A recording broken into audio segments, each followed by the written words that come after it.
हिंदू गद्दार है तो ये हिंदुस्तान है। हिंदुस्तान में हिंदुओं को गद्दार करने वाले देश छोड़ दें। शहीद भगत सिंह अंग्रेजों को जगाने के लिए, हिंदुस्तान की आवाज को बुलंद करने के लिए उन्होंने सदन के अंदर एक गोला फेंका था, परंतु उस गोला के अंदर छर्रे नहीं थे, धमाका था, धुआं उठा था, पूरा देश जाग गया था। यह आगरा तो हमारा एक छोटा सा फुस बम है। नमस्कार, मैं हूं प्रवीण और आप देख रहे हैं आपका अपना चैनल वायरल सच।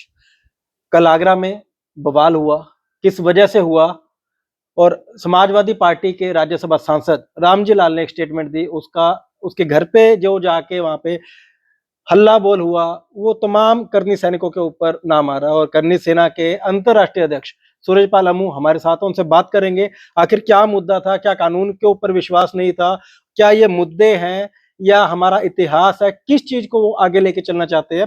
तो अमू जी, सबसे पहले तो आपका बहुत बहुत स्वागत है। धन्यवाद प्रवीण, मेरा चैनल वायरल सच जी।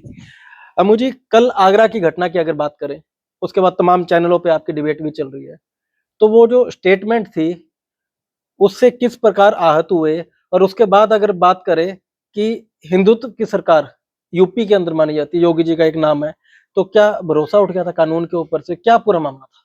एक तो ये जो घटना है ये इतिहास के साथ की गई नादानी है, छेड़छाड़ है, और समाजवादी पार्टी के सांसद के द्वारा, रामजीलाल सुमन जी के द्वारा, ये नादानी देश की सबसे बड़ी पंचायत सदन के अंदर की गई, राज्यसभा के अंदर। रामजीलाल सुमन के बारे में बता दूं आपको, 2 बार केंद्रीय मंत्री रह चुके हैं, इस बार वो सांसद हैं। वो समाजवादी पार्टी के प्रति समर्पित होंगे, परंतु इस हिंदुस्तान के प्रति या हिंदुस्तान के इतिहास के प्रति उनका समर्पण नजर नहीं आया। उन्होंने जो भाषा बोली, उन्होंने 125 करोड़ हिंदुओं को गद्दार कहा जी। उन्होंने राणा सांगा को, बाबर को निमंत्रण देने वाला कहा कि तुम राणा सांगा की औलाद हो, गद्दार जी। इस प्रकार की भाषा कौन सुनेगा? या तो वो सुनेगा जिसको चुनाव लड़ना है, या वो चुप रहेगा जिसको चुनाव जीतना है, या वो चुप रहेगा जिसको बाबर के साथ रिश्तेदारी करनी होगी या बाबर के वंशजों के साथ गलभैया करनी होगी। हमें तो करनी नहीं थी। एक्चुअल में इनको इतिहास की जानकारी नहीं है। हमारे बच्चों ने हल्ला नहीं बोला, हमारे करनी सैनिकों के अलावा क्षत्रिय समाज के अनेकों अनेक संगठनों के लोग वहां पर थे, हजारों की संख्या में थे। शांतिपूर्वक प्रदर्शन चल रहा था और वो वहां से निकल रहे थे। रास्ते में रामजीलाल सुमन जी का घर आता है, वहां पर समाजवादी सांसदों का एक वीडियो मैं आपको दूंगा, अपने चैनल पर आप दिखाइएगा भी जी। रामजीलाल सुमन ने अपने घर के बाहर, अंदर, छत के ऊपर समाजवादी पार्टी के कार्यकर्ताओं को, नेताओं को इकट्ठा कर रखा था, गुर्गों को इकट्ठा कर रखा था और पत्थर इकट्ठे किए थे। उन पत्थरों से ऊपर से जब पत्थरबाजी हुई है, पत्थरबाजी में हमारे करनी सैनिकों को चोट आई है।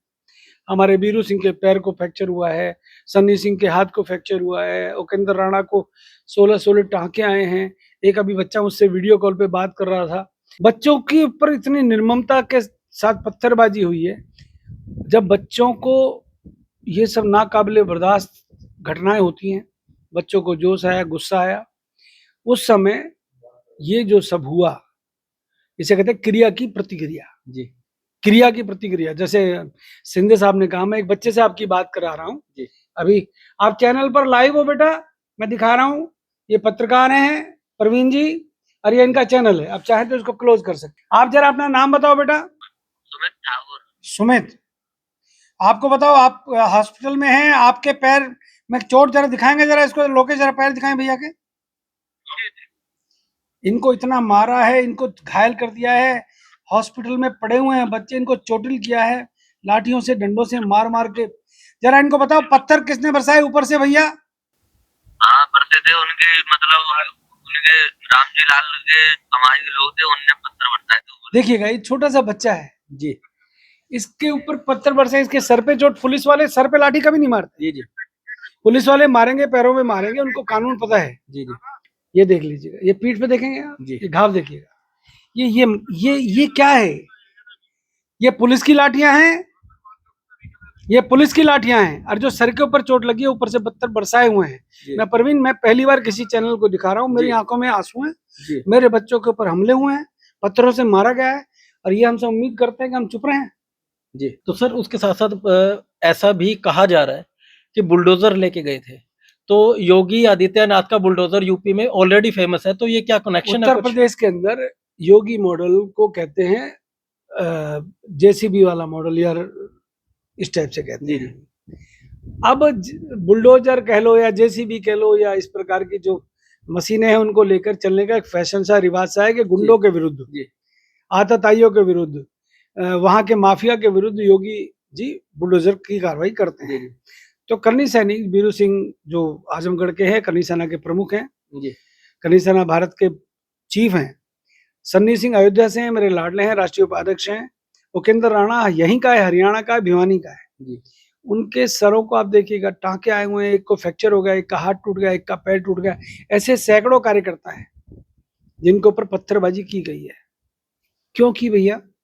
रामजीलाल सुमन आते बाहर, बच्चों से ज्ञापन ले लेते, मिल लेते, माला वो जूतों की थी, फूलों की थी, मुझे तो पता नहीं, परंतु अगर मान लो बच्चों से मिल लेते, एक सांसद है, इतने बड़ी पंचायत का सांसद, उनसे हजारों लोग मिलने आए हैं, पुलिस आपके घर के बाहर सुरक्षा में खड़ी हुई है, आप मिल लो, आके बाहर बात कर लो।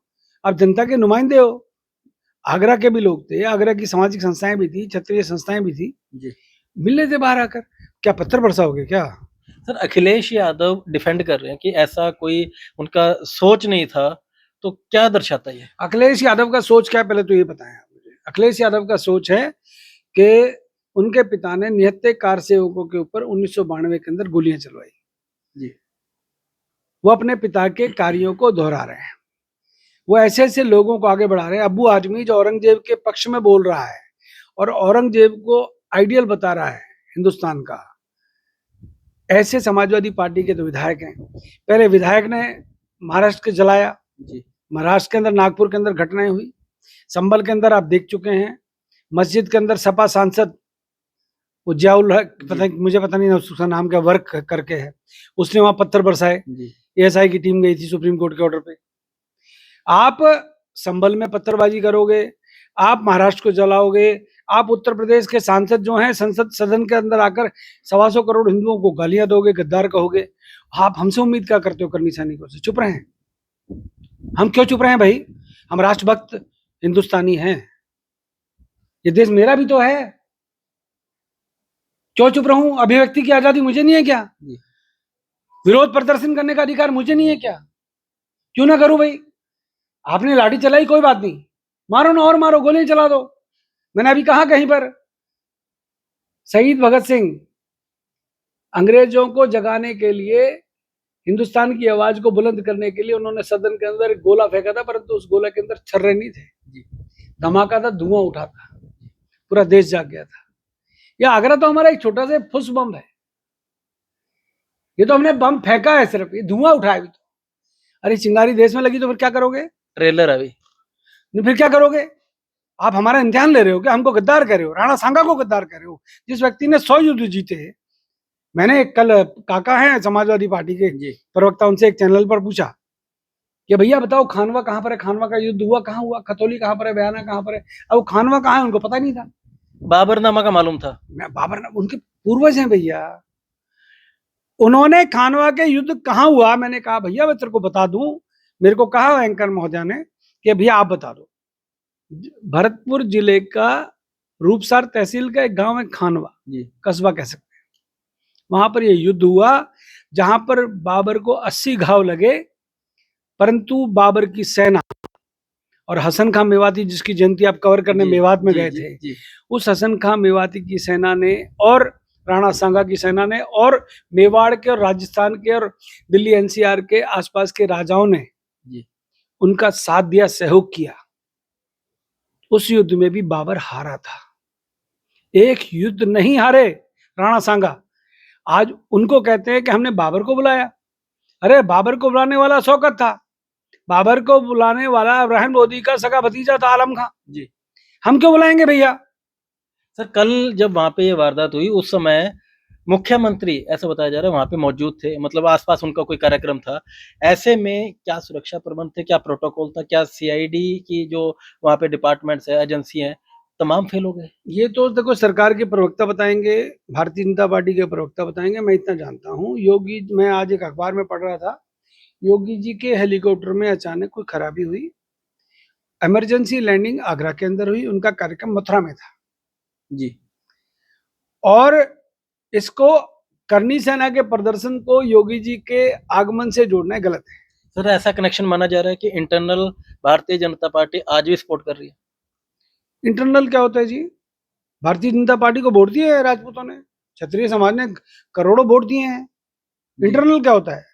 देश में लोकतंत्र है, लोकतंत्र में मैं किसको वोट दूंगा किसको नहीं दूंगा ये मेरी कौम ने तय किया कि देश का प्रधानमंत्री नरेंद्र भाई मोदी बने, उत्तर प्रदेश का मुख्यमंत्री योगी आदित्यनाथ बने, हमें क्या दिक्कत है? लेकिन सर कल चैनल पे आपने एक ये रोष भी जाहिर किया कि उस समय इतने सांसद हैं, उनमें से एक भी नहीं बोला, वो भले ही किसी पार्टी के हो। हमने तो एक बात कही है जी। देखो, गजेंद्र शेखावत जी मेरे बड़े भाई हैं, उन्होंने 3 दिन पहले कहा था कि अखिलेश यादव को और समाजवादी पार्टी के सांसद को माफी मांगनी चाहिए। जी।